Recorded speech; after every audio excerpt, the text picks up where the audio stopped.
Welcome to our channel Pullapantula Ramamurthy world teacher.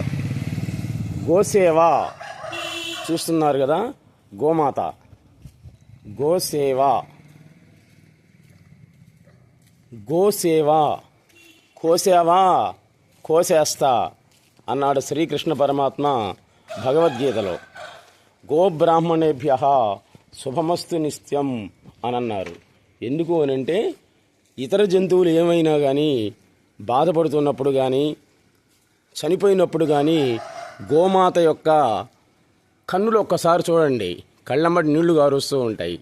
మనం ఏ విధంగా అయితే ఎదుటి వాళ్ళు బాధపడుతున్నప్పుడు మనం బాధపడతామో అదేవిధంగా గోమాత కూడా ఇతర జంతువులు బాధపడేటప్పుడు బాధపడుతుంది.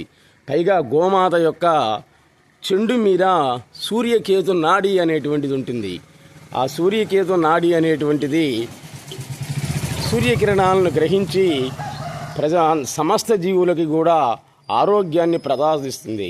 సర్వదేవత యొక్క నివాసమే ఈ గోమాత అనడంలో ఎటువంటి సందేహం లేదు. ఈ గోసేవా వృత్తాంతాన్ని గురించి రఘువంశంలో కాళిదాస మహాకవి చెప్తాడు. దిలీపుడు అనేటువంటి రాజు, దిలీపుని యొక్క భార్య పేరు సుదక్షిణాదేవి. వాళ్ళకి సంతానం లేదు. వాళ్ళ కులగురువు అయినటువంటి వశిష్ఠ మహర్షి దగ్గరికి వెళ్ళారు. 21 రోజులు ఈ నందినీ ధేనువు అంటే కామధేనువు యొక్క కూతురు.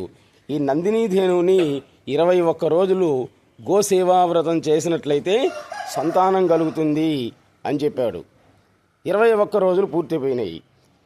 ఈ నందినీ ధేనువు ఏం చేసింది? 21వ రోజు హిమాలయ పర్వత ప్రాంతాల్లో ఉండేటువంటి కొండ గుహలలో ప్రవేశించింది. ఆ నందిని ధేనువుని చంపడానికి ఒక సింహం అనేటువంటిది వచ్చింది. ఆ సింహాన్ని చంపడానికి దిలీప మహారాజు బాణాన్ని తీశాడు. అంతే, చిత్రార్పితారంభ ఇవావతస్తే, చిత్రంలో ఉండేటువంటి బొమ్మలాగా నిలబడి ఉన్నాడు ఆ దిలీప మహారాజు. అప్పుడు ఆ సింహం మాట్లాడింది మానవ భాషలో. నేను కుంభోదరుడు అనేటువంటి శివసేవకుణ్ణి, నన్ను ఎవ్వరూ కూడా ఏం చేయలేరు.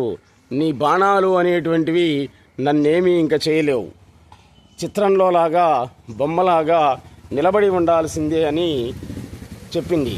ఆశ్చర్యపోయిన దిలీప మహారాజు అడిగాడు, ఎవరు నువ్వు? జంతువు ఉండి మానవ భాషలో మాట్లాడుతున్నావేంటి అని అడిగాడు. అప్పుడు చెప్పింది, శివసేవకుణ్ణి, దేవదారు వృక్షాలని పెంచింది పార్వతీదేవి.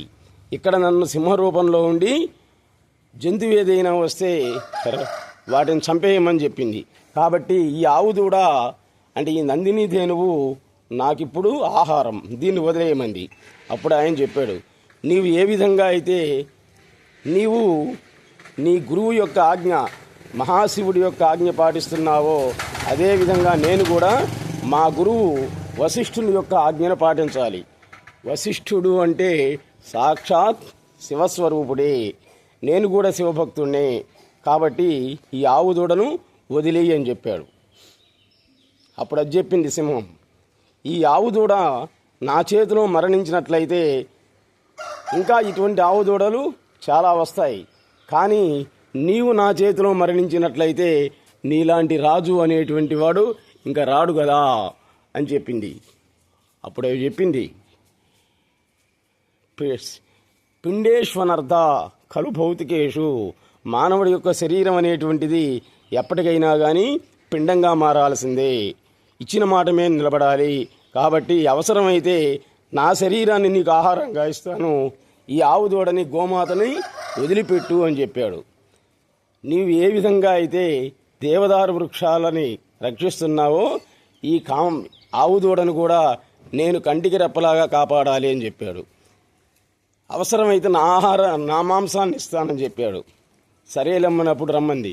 ఇక దిలీప మహారాజు సింహానికి ఆహారంగా కావడానికి వస్తున్నాడు. ఆ సమయంలో ఈ గోమాతలు, మహర్షులు, దేవతలు అందరూ కూడా దిలీపుని మీద పుష్పవర్షాన్ని కురిపించారు.